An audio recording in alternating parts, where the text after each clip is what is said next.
Balansınız bitmiştir. Təmiz nola düşmüşəm mənə. Mən nəsə tema eləməliyəm, alınmır belə.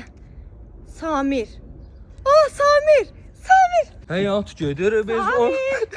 Gül ya, qayıtmısan. Qayıtmışam, çox peşmanam səndən ayrıldığıma Samir. Sana ne dedim mən siz çox qalamıyorsun. Cəmi 4 il qala bildik. Qala bilmədim. Restoranlara gedirdik. Hər gün mənə pul verirdin. Darıxmısan o günlərdə? Darıxmışam, çox Mən də darıxmışam. Samir, mənə maşın aldın Samir, ev aldın Samir. Mən O çox maşınlar var darıxmışam. idi. Bax onlardan ötürü mən də darıxmışam.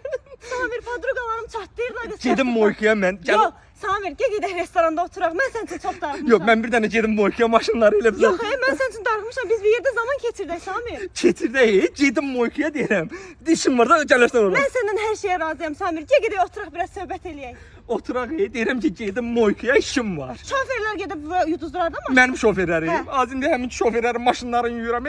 Sən gedəndən sonra bir filis oldum. Qoşuldum bir dənə qıza. Gecə ilə nəyəsə qol çəkdirdi. Hər şeyim çıxdı əlimdən.